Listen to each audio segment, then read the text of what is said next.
আসসালামু আলাইকুম। আশা করি সবাই ভালো আছেন। দেশ ও বিদেশে যে যেখান থেকে আমাকে দেখছেন সবাইকে স্বাগতম। আমি Sayed Nadimul Hasan, education and immigration consultant and founder of perspective Bangladeshi students planning to study abroad. অনেকদিন পর আজকে আপনাদের সাথে একটা ভিডিও নিয়ে হাজির হয়েছি।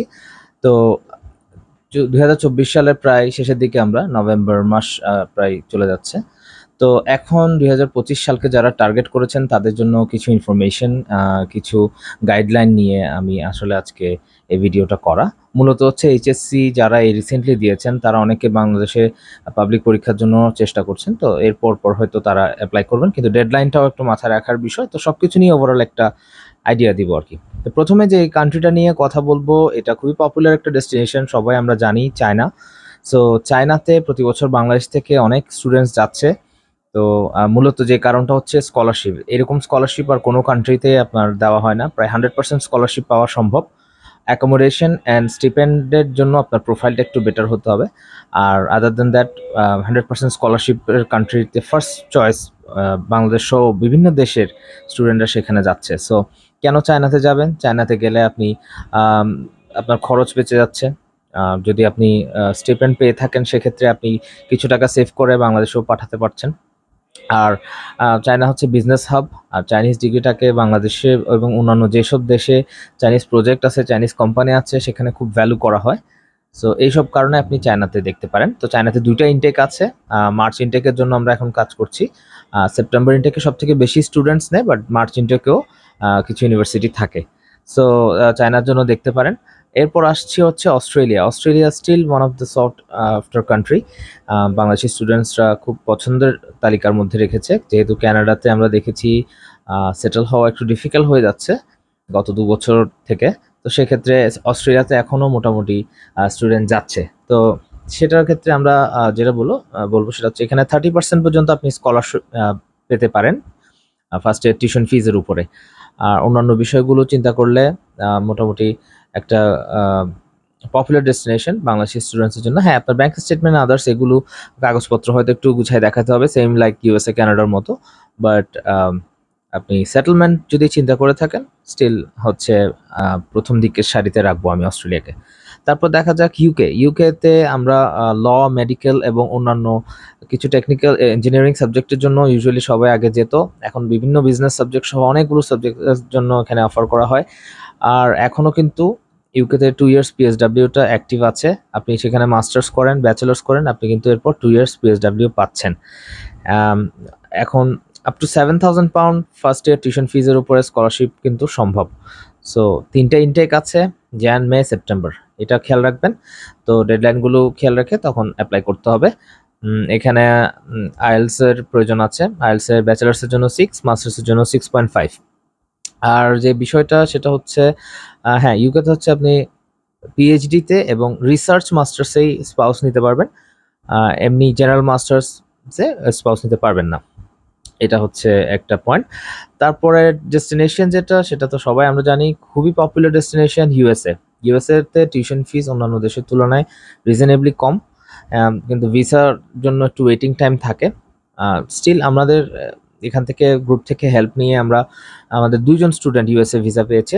সো আপনারা যারা ইউএস এর জন্য এপ্লাই করতে চাচ্ছেন তারা আমাদের সাথে যোগাযোগ করতে পারেন। এখানে আপ টু 50-60% স্কলারশিপ কিন্তু সম্ভব। মোটামুটি প্রোফাইল ভেদে আপনার PTE, Duolingo and TOEFL, IELTS এগুলো সব স্কোর অ্যাকসেপ্ট করে। ইন জেনারেল একটা আইডিয়া হচ্ছে আইএলসে ব্যাচেলার্সের জন্য 6, মাস্টার্সের জন্য 6.5, কিছু ইউনিভার্সিটি 7 পর্যন্ত নিয়ে থাকে, বাট ওগুলোর দিকে না গেলেও চলবে। Most of the universities affordable, living cost আপনার $9,000-12,000 ডিপেন্ড করে কোন সিটিতে থাকছেন। আর টিউশন ফিজও মোটামুটি আপনার 15 থেকে 12,000 থেকে $15,000 মধ্যে আপনি মোটামুটি টিউশন ফিস পাবেন ইউএস এর জন্য। তারপর দেখা যাচ্ছে যে ডেস্টিনেশনটা সেটা হচ্ছে ডেনমার্ক। ডেনমার্কের জন্য কেন বলবো সবথেকে পপুলার ইউরোপিয়ান ডেস্টিনেশন এই রিসেন্ট টাইমস এর মধ্যে। কারণ হচ্ছে ডেনমার্কে আপনার ব্যাংক স্টেটমেন্ট দেখানোর প্রয়োজন নাই। আপনি যদি মেইন অ্যাপ্লিক্যান্ট হন আপনার ব্যাংক স্টেটমেন্ট দেখানোর প্রয়োজন নাই। আপনার স্পাউস অ্যান্ড কিডস আপনার সাথে যেতে পারবে। PSW up to 6 to 36 months. এখানে PR possible with EU blue card. So এটা একটা গুড অপরচুনিটি। ডেনমার্কে যারা যেতে চাচ্ছেন তাদের ব্যাংক স্টেটমেন্ট দেখানোর প্রয়োজন নাই। পরের যেই কান্ট্রিটা নিয়ে কথা বলবো, এটাকে একটা মিশ্র প্রতিক্রিয়া আছে বাংলাদেশে এই কান্ট্রিটা নিয়ে। মালয়েশিয়াতে একটা সময় আম, অনেক বাংলাদেশি গেছে, অনেক দেশের স্টুডেন্টস গেছে, কিন্তু মালয়েশিয়াকে আপনারা এখানে ছোট করে দেখার কোনো সুযোগ নেই।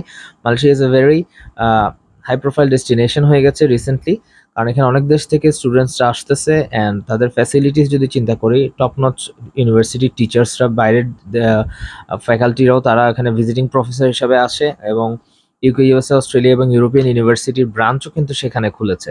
সো খরচ কীরকম যেতে পারে মালয়েশিয়াতে, সেটা হচ্ছে আপনার পার ইয়ার যদি আমি চিন্তা করি, বাংলাদেশের প্রাইভেট ইউনিভার্সিটির কাছাকাছি খরচ আপনি সেখানে পাবেন। বাংলাদেশে এই ক্যাটাগরির যে প্রাইভেট ইউনিভার্সিটিগুলো আছে, যেমন NSU, BRAC, east West, AIUB, IUB, এই টাইপের ইউনিভার্সিটি যে টিউশন ফিস ওইরকম রেঞ্জে আপনি মালয়েশিয়াতে কিন্তু পড়ালেখা শেষ করতে পারতেছেন, ব্যাচেলার্সটা। তো সেখান থেকে অনেকে আবার চায় যে মালয়েশিয়াকে ইউজ করে অন্য একটা কান্ট্রিতে ক্রেডিট ট্রান্সফার করে। হ্যাঁ, এটাও পসিবল। তো সেটার জন্য আপনার ফার্স্টে ধরেন এখানে বাংলাদেশ থেকে ওয়েটিং টাইম অনেক বেশি, সেক্ষেত্রে আপনি মালয়েশিয়া যে 1 বছর পড়লেন বা 2 বছর পড়লেন, এরপরে আপনি ক্রেডিট ট্রান্সফার নিয়ে ইউকে, অস্ট্রেলিয়া বা ইউরোপে যে কোনো একটা কান্ট্রিতে যেগুলোতে তাদের ওই ইউনিভার্সিটির ফ্যাকাল্টির সাথে অ্যাফিলিয়েশন আছে, সেখানে আপনি যেতে পারবেন। তো ফাইনালি যে কথাটা বলবো সেটা হচ্ছে, আরো কিছু ডেস্টিনেশন আছে, লম্বা হয়ে যাবে ভিডিওটা, সে কারণে আমি আর কন্টিনিউ করছি না। তো আপনাদের এখন যারা যে অবস্থাতে আছেন, আইএলস, পিটি বা ডুওলিঙ্গো, এই তিনটার মধ্যে যে কোনো একটা দেওয়ার চেষ্টা করেন। এমওআই দিয়ে আমরা আগে কিছু কাজ করেছি মাস্টার্সের, বাট এমওআই দিয়ে ভিসার টা খুবই লাকের উপর চলে যায়, ঠিক আছে? So if you don't have a very good profile, সেক্ষেত্রে এমওআই টা হচ্ছে মানে একটা গ্যাম্বল হয়ে যায়। সে কারণে আমি সাজু ভাইকে সাজেস্ট করি একটু কষ্ট করে হলেও আপনি আইএলস, পিটি বা টোফেল, ডুওলিঙ্গো এগুলোর যে কোনো একটা দেন। তারপর আপনার জন্য অনেক পথ ক্লিয়ার হয়ে যাবে। সো শেষ করব এটা বলে যে আমি একটা অফার দিচ্ছি এই প্রসপেক্টিভ বাংলাদেশি স্টুডেন্টসের এই গ্রুপ থেকে। তো প্রথম যে 10 জন স্টুডেন্টস এই ডিসেম্বরের মধ্যে আমাদের সার্ভিসটা নিবে, তাদের জন্য আমরা যে ফিটা আছে, হ্যাঁ, ওই ফিটা থেকে আমরা ডিসকাউন্টেড করে দিব, এবং একটা গুড অ্যামাউন্ট অফ ডিসকাউন্ট দিব আর কি। সো ফার্স্ট 10 জন এই ফ্যাসিলিটিটা পাবে। তো সবার জন্য শুভকামনা। আর আমাদের এমনিতেই অনেকগুলো ফ্রি ভিডিও আছে, অনেকগুলো ফ্রি ম্যাটেরিয়ালস আছে, সেখান থেকে আপনারা হেল্প নিতে পারেন। বাট যদি আমাদের মানে টেইলার্ড হেল্পটা আপনাদের প্রয়োজন হয়, সেক্ষেত্রে আপনারা আমাদেরকে নক করবেন, আমরা আপনাদের সাথে ওভাবে কাজ করব। ধন্যবাদ সবাইকে। আসসালামু আলাইকুম।